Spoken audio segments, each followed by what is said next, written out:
We will officially get started. I want to welcome everybody to our Tech Talk, our December Tech Talk.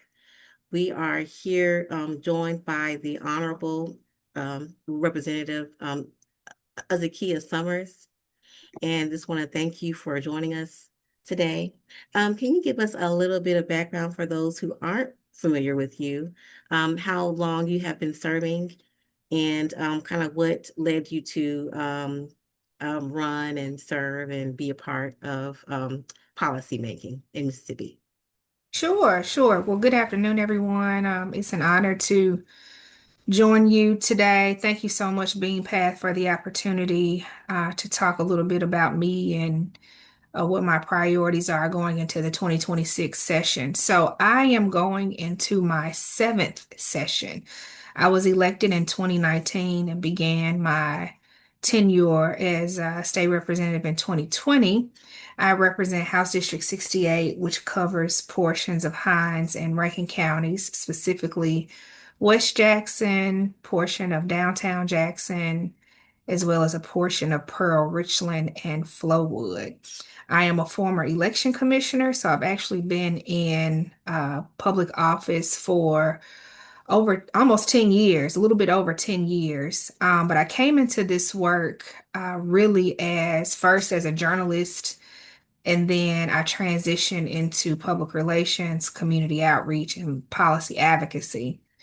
Before becoming an election commissioner, I worked for the ACLU of Mississippi as the Director of Communications Policy and Advocacy, and prior to that, at One Voice as the Director of Communications and Events. I never dreamt that I would be a politician. In fact, when I was a little girl, I've had brunch with the former mayor of the city of Jackson, Frank Milton, and during that conversation, he asked me, what I wanted to be when I grew up. And I told him I wanted to be a journalist. I told him that I wanted to take Katie Couric's job. So that was my dream. And the more and more we talked, he said, well, you know what, young lady, you might be a journalist, but you're going to be a politician too. And I said, no, I'm not going to be a politician. I don't want to be a politician. He said, yes, you are. Well, years later, after I went off to college and lived away for a while, returned home, and I actually bought a house in the same neighborhood that I grew up in and got involved in the neighborhood association. I grew up under the leadership and mentorship of Credell and Peggy Calhoun. Mr. Calhoun was my predecessor, and Mrs. Calhoun asked me if I would be interested in becoming an election commissioner. I told her I didn't know what that was. She said, well, you love talking about voting. I think this would, fit. This would be a good fit for you. So I was appointed to that position, later elected. And then Mr. Calhoun decided to step down from his seat as state rep, and he asked me to run for his position. And initially, I told him that I didn't think I was ready or qualified to be a state representative. And he said, oh, yes, you are. So he saw something in me and really nurtured that leadership within me. And after talking with my parents and praying, I got the sign that this was something that was meant for me. So we ran in 2019. We started out with four challengers in the primary, ended up with two. We won the primary, and then we went into the general. We beat out a Republican and won the election. And then in 2023, I was reelected unopposed. And so I think that that really speaks to the work that I've been doing on behalf of District 68. But I also tell folks that I'm not just a state rep for my district, I'm a Mississippi state rep. So if there's anything that I can do to support constituents in any corner or community of the state, I try to make myself available to do that. So that's my kind of my trajectory into this role. Wonderful.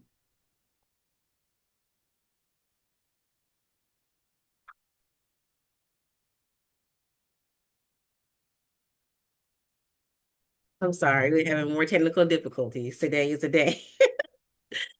All right. I'm So, good. thank you for that great introduction.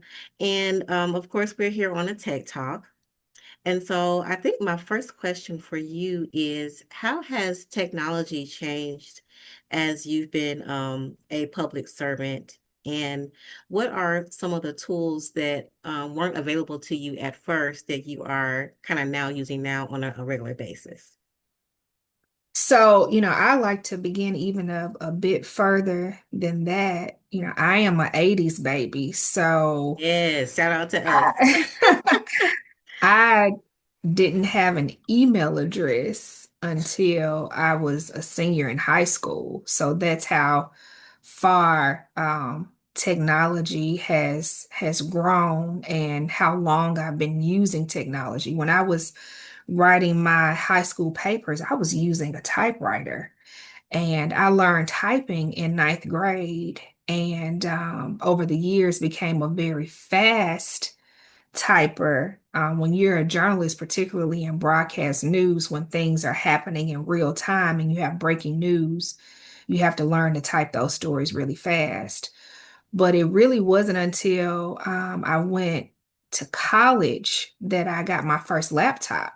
And, we're talking about the old school laptops. We're talking about I'm about to say, you had a uh, laptop in college? I had the big desktop with the I had a laptop that I begged my father to purchase for me because it was so much trying to get to the library to do my schoolwork and my homework that I needed something more convenient in the place where I lived. And so he got me a laptop, but we still had dial-up internet and all those things. And even when Facebook first, okay, so I had, yeah, even when Facebook first came out, I didn't create a login until after I graduated from college. So, technology has been fast moving. As you know, it changes. It seems like minute by minute, particularly in this age of AI. But now I try to take advantage of all the technological tools at my disposal. So we are very privileged to have as state reps our own laptop. In fact, I'm working and I'm on this Zoom using my house laptop, and we have all the tools on our laptop that we need. Day to day, I'm using the legislature's website, which I encourage all of the folks that are listening to this. You can go to the legislature's website, it's legislature.ms.gov. You can find the voting records for all state legislators. You can find history of legislation, what committees we're on, the timelines, everything that you need to know about the legislature. You can also watch some committee meetings, and when session starts, you'll be able to watch the sessions daily on our YouTube channel. But now I use, technology to communicate to my constituents about what's going on in the legislature and just what's going on in my life generally. I have a website, I have several websites actually. My legislature's, my state rep website, excuse me, is zakiyasummers.com. I also own my own business, which is Lady Godiva Productions. So you can find that website, ladygodivaproductions.com, social media platforms. And let's not forget Chat GPT. Chat GPT has been a lifesaver for the work that I do. It makes my role as state rep, as an event planner, all the things much more efficiently. I'm able to work much more efficiently. I'm able to talk with Chat about different ideas that I have, and Chat can kind of help me think through what could work, what couldn't work. I have a superintendent in my district, Dr. Chisholm, who's the superintendent of Pearl Public Schools. And he actually encourages his educators and even students to use Chat GPT. And as a result of that, he's created a few Chat GPTs that I use. So we have a bill summary tool that we use. We have a legislative research tool that we use. All of this is already embedded in my Chat GPT. So when we're thinking about bills, questions to ask, research that we need for amendments, etc., I'm able to use that. So I would just encourage folks, don't shy away from using it.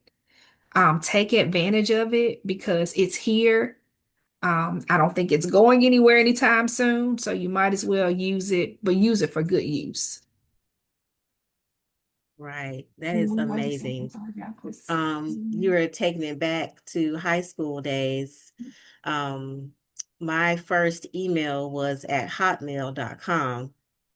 And I was somewhere and I typed in my email, and someone of the most recent generation who I think was working as a server or something, they saw my email and they were like, Hotmail, who still uses that?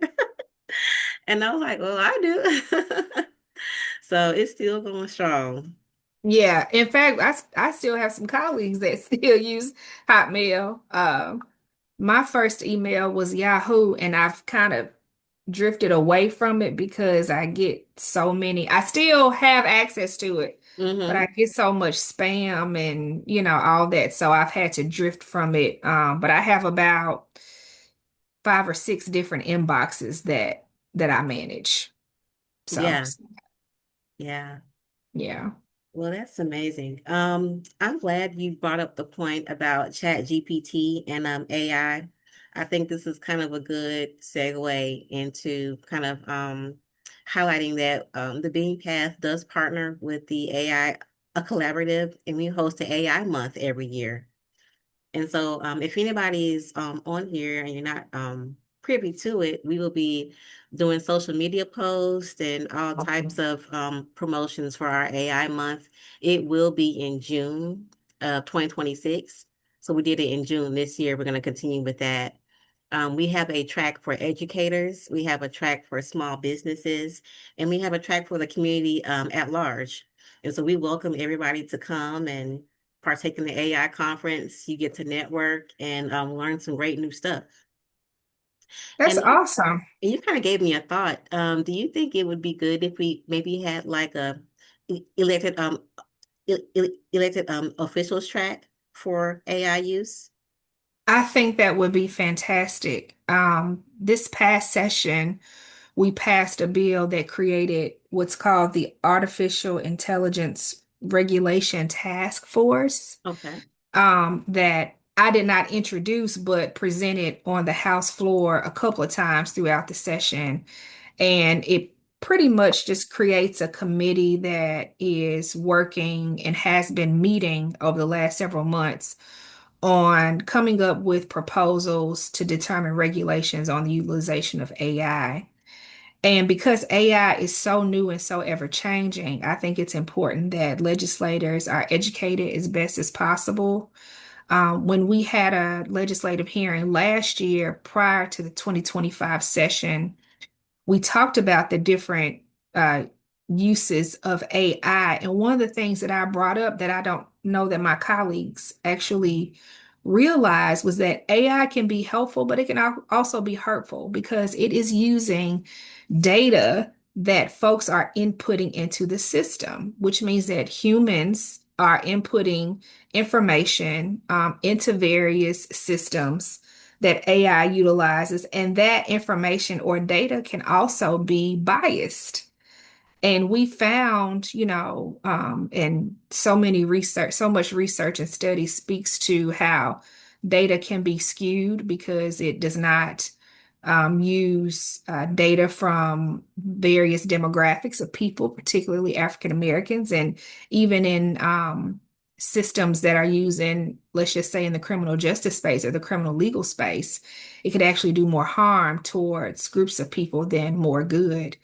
And so, as we talk about regulations, those are some of the things that we need to think about and keep in mind, so that we aren't creating systems or processes that end up being more devastating to the communities that we represent. And so, anytime there's an opportunity for legislators to be educated and informed about what's happening within AI or the technology space in general, helps us be more effective in the work that we do. Yes, yes. And I'm so glad you brought that up. So, the main reason why I reached out to you is because you're on that state tech uh, a committee. And I wanted to ask you more about this AI task force. What are some of the overarching goals for the task force? Yeah, so I actually had our attorneys send me some information because I haven't been able to attend the meetings, and I don't think those particular meetings are on YouTube, so I haven't had an opportunity to be in the room when they're talking about things. But essentially, what the task force is doing is determining if there are any changes that need to be made to existing statutes or creating new laws that will cover digital and AI enabled um, processes, whether that be, starting from scratch or updating things that are already on the books. So some of the things that they have talked about, and I just want to briefly share with you Yeah, some of sure. the opportunities that they've talked about. They have discussed creating partnerships with community colleges, the Mississippi State University's Center for Advanced Vehicular Systems, or what is also called CAVS, Oh, to okay. determine how best they can use AI and data technology within that particular program. We have, and you'll have to help me, Tamika, because I think I think Maine stands for Mississippi's AI AI Network. network. Yes. Right, right. And so the Mississippi Gulf Coast Community College was recently awarded a $7 million grant to Hmm. expand Maine across the state. So they're talking about what that collaborative effort should look like, what other partners should be involved in that, how can we expand and increase workforce development opportunities within that. Hmm. They've also talked about how to best utilize. I mentioned Dr. Chisholm from Pearl Public Schools. They've also talked about how to best use AI within school districts. And so Mm. Dr. Chisholm, again, has been really a champion around not saying that students or educators shouldn't use AI because we know they're going to use it anyway. Yep, So we yep. might as well show them how best to use it so that Responsibly. Exactly. how to responsibly use it, so that they're doing it in the right way and not in the wrong way. So those are a few of the things that the task force has been discussing. I don't know what specific proposals are going to come forth yet, but I will tell you, and I'll tell the attendees on the call, that we have a deadline, which you can find on the legislature's website. The deadline is January 14th for making requests, and I think the next deadline is January 19th for introducing legislation. Hmm. And so it's very easy to find what will sit within the technology committee. If you go to the website that you posted in the chat, Tamika, legislature.ms.gov, go to legislation tab by House committee or by Senate committee, choose the technology committee, and you will see all of the bills that sit within that particular committee. And you'll also be able to see who has introduced it, where it lives, where it is on the timeline, if it died in committee, if it passed out of committee, just where it is in the process. Okay. Awesome. Um, and kind of another question I had about the tech committee. What do you think you guys would be looking at in 2025? Anything new outside of AI, or kind of just honing in on getting this AI thing under control? Yeah, we've passed several bills, not out of the technology committee primarily, but out of other committees that have a technology space within that legislation, that include a technology space within that legislation. And so I imagine that we will probably be revisiting some of that legislation, particularly if the Department of Information Technology, which is a state agency, comes forward with recommendations on how we can improve what we've already passed, or anything new that we can introduce that would make life better for them, as they design and implement different platforms that help with other state agencies that are using technology. And then, as I said, I imagine that we'll be taking recommendations from the AIR task force on what we can do in terms of introducing new legislation that is in response to what's happening across the AI landscape. Okay. I don't think I realized we had a Department of Information Technology at the state. Yeah, actually, the Speaker of the House created the technology committee when he came into his position. And that was the first meeting that we had as a technology committee was with that particular department, just understanding exactly what they do, what challenges they have, where do they see the gaps. We talked Mm, about cybersecurity. This mm. was on the heels of the Hines County being Oh, breached. I remember that. yes, Hmm. yes. And we were trying to figure out, are there resources available to assist local jurisdictions with some of the challenges that they have? And so we did pass a bill. Let me see if I can pull it up really Sure. quickly. Um, it's Senate Bill 2717, and this was during the 2023 session. It actually came out of Public Utilities, but it requires the Department of Information Technology Services to evaluate the expansion and coordinate oversight of cybersecurity efforts between governing authorities.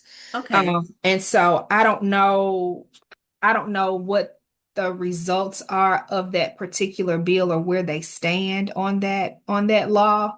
But they are supposed to develop a report that's giving to certain members of leadership in the legislature to determine, what kind of recommendations they have if there have been any incident reports, if other things need to be further defined in statute. And so I can request that report and share that with you at a later time. Yeah, that would be great. Yeah, Yeah, thank you so much. Awesome. All right. At this time, I do know that we have a few viewers watching. And so if you all have any questions, please put them, you should be able to have a Q&A button, hopefully on your Zoom. I know it's a webinar setup, but Taryn, if you don't mind, to please monitor the questions and I'm gonna ask just a few more. Um, One other question I has as far as the committee, um, where do you guys, I guess, get your tech knowledge from? Or I guess, how would you say, what's the best way to connect with the committee and just to keep up to date about what's going on the business side, and so that we can kind of, communicate and be in sync and hopefully absolutely. being able to pass laws that are fair for everybody. Absolutely. Well, these kinds of engagements provide that level of communication and relationship building so that if the Bean Path or anybody that's listening and watching has an idea that they want to share or shop, you can feel free to send that to me, to your own legislator, your own state rep or state senator, or any member of the committee on either side of the House. On the website, legislature.ms.gov, you can go to committees, select either the House or Senate, and pull up all the members that are on the technology committee. The chair lady on the House side is Representative Jill Ford out of Madison County. She is very open to listening and hearing from community members and legislators alike about things that should be considered. I was very happy that she and many of my colleagues actually came to the Bean Path and toured it and listened to the presentation. I have talked with her a number of times about including Dr. Cephas, Yeah. as well as Dr. Campbell from Jackson State University on some of the task force or committees that she has the authority and ability to recommend folks to be a part of. Because I just think that it's very important that, our folks have a seat at the table, particularly if they have that level of expertise that they can offer to discussions and conversations. So that's one way to do it. And then, we attend various conferences that either sit within technology specifically or have sessions dealing with AI or technology. We also have access to, of course, lobbyists, but other organizations, bipartisan, nonpartisan organizations that provide and offer model legislation that we can look at. I wanted to mention one of my colleagues, Representative Lawrence Blackman, who is also an attorney, and he has created a platform for attorneys using AI and really has been able to garner funding to help get the word out and to help strengthen his system. And so there's true opportunity when you sit on these committees to be able to learn and engage with folks in that space to be able to make sure that we increase access, make sure that we are considering transparency and accountability within the technology space, or to even be able to create our own thing and or provide avenues for folks like the Bean Path and other organizations within our districts to be able to tap into that space. Yes, I love all of that. And you kind of made me think when you mentioned Jackson State. I know Mayor Horn has, or he's kind of getting underway a technology committee for the city. And I was wondering, I wonder if we would need like some type of community-based technology committee for the state that would include maybe some of the colleges and nonprofits to meet and talk on a regular basis. Or does that already exist? Or what are your thoughts on that? I am not sure if a community-based only task force exists, but I believe within the air task force that I mentioned, the governor, the speaker of the house, lieutenant governor, the chairman of both committees, I believe they do have an opportunity to recommend folks within the community to serve on that task force. Okay. But I So don't the know. task force is not just for It's not just people for that are governmental officials. okay, got you. Yeah. But I really like your idea of having a community advisory board. And would love to talk with you more about that and determine, what that should look like, how it should be comprised. And perhaps that board can help to recommend different things to the committee or to the task force. Okay. Good deal. Well, I would love to continue that conversation and because I just love, the a collaboration that we have in the state. We all have common goals to make sure that people are, having chance at opportunities through use of technology, can build their own business, can upskill, do all types of things, but we have to make sure that we're working in sync to do all that.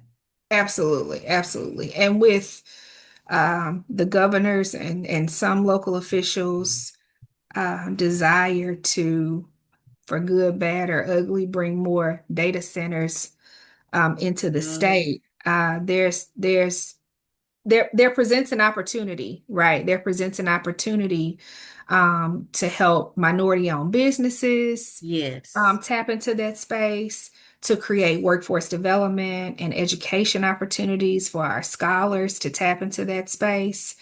So I think it's important that we always look for ways to engage with the community on how we can better position our state to really be the lead. We want to continue to be a leader within the technology space and AI and show other states, hey, if it can happen in Mississippi, it's something that you can plug and play into your state. And we can continue to pioneer those things within Mississippi. Yes, absolutely. All right. Do we have any questions in our chat? Let's see. I don't see any questions. Um, all right. Do you have any closing comments or thoughts around the intersection of government and technology or any Well, upcoming events, things that we should know about the next absolutely. session? Yeah, well, I would just say that as they usually are, the legislative sessions are incredibly interesting. They are roller coaster rides. If you've never been to the state capitol during the session, I encourage you to come see about us. Legislators and leadership need to see you and they need to hear from you. This past session, we passed one of the most consequential pieces of legislation, which was the elimination of the income tax. That's going to have a huge impact on our systems and services across the state. Now there is a lot of talk coming from leadership on various issues, including school choice, including funding for universities and colleges, what's going to happen with healthcare as a result of the one big bill that was passed in Congress. There's been a lot of talk around child care. We are experiencing a huge gaps and lack of access to childcare because there's not enough funding that's being put into that space. And so there is an issue for everybody to tap into, particularly if you have experience or expertise in those issues. We want people to pay attention because what happens in the legislature has an impact on every Mississippian's daily life and within their communities. So we really need folks to be engaged. And then, of course, next year we're gearing up, 2026, we're gearing up for midterms, very important elections. And so we need folks to help um, people that might not be as connected. We need them to connect the dots to what's happening federally, how that has an impact in our own state and in our local communities, because we need to encourage everyone to be able to get out and vote. One of my, and then let me just transition to this as I close. One of the issues that's going to be a high priority for me is maternal and infant health. Um, Mississippi has garnered a very, very low grade from the March of Dimes as it relates to infant mortality. And as folks probably know, we also have one of the highest maternal mortality rates in the state. And Black women are disproportionately dying as a result of a pregnancy complication when you compare us to our white counterparts. And so we're going to be looking at how can we help to strengthen the healthcare system as it relates to maternal and infant mortality. We want Mississippi to be the best place where you can have a baby and raise a family. Absolutely. We want families to be able to live their happiest and healthiest lives, no matter where you live in the great state of Mississippi, which means that we're going to have to create true policy change that makes that happen. And so, as it relates to that, we're going to have a huge event January 16th and January 17th. Please mark your calendars at the Jackson Medical Mall, which is at 350 West Woodrow Wilson. We're going to kick off with a news conference about where we are in the state and where we would like to, what our path forward will be in terms of legislation and community awareness. And then on that Saturday, the 17th, we're going to do a community wellness fair. Mm. If your organization would like to be involved with that, please get in contact with me. I will post my email address in the chat, and you can email me Yep, I if was just getting ready to ask, please, what's the best way to reach you? So I'm glad you did yeah. that. And we know time is of the essence, so please get in touch with me as soon as possible if you'd like to set up a table. We intend on distributing close to about 100 diaper bags Mm. to um, pregnant moms or new moms, and we'll have a registration process about that. So please stay tuned to my social media accounts and my website because I'll be posting all the information about that event. But we want to continue to raise awareness and also build pressure upon my colleagues and policymakers so that we can ensure that no mother has to determine whether or not she survives motherhood. Or thrives within it. We want Yeah, mothers and babies to be able to thrive in the state of Mississippi. absolutely. Yes. Thank you so much for those Thank you. comments, and I appreciate you coming on with us today. I don't think I introduced myself, but in case people don't know, I am Tamika Jenkins, the Executive Director of the Bean Path, and this is our monthly Tech Talk. We try to have them on the third Tuesday of each month, third or fourth Tuesday. And we hope to keep this train rolling in 2026. I love to end the year with our state elected officials because they really have a good pulse on what's happening across the state and can also offer, tips on what to be looking out for and also ways that we can partner moving forward. So thank you again. Continue to follow the Bean Path on our socials at the Bean Path. And if you're not signed up for our newsletter, please do so. Go to our website and sign up for that. One last thing I wanted to announce is that the Bean Path is running a Pathways to Technology career workforce training program, and we'll be officially kicking that off in January. So if you're interested in drones, Canva, learning more about AI, we will have all these official pathways to technology available through the Bean Path starting in January. And we have a page on our website if you want to learn more information, www.thebeanpath.org. So with that, I hope everybody has a Merry Christmas, Happy New Year, Happy Holidays. Be safe, and we will see you all in January. Happy holidays. Thank you.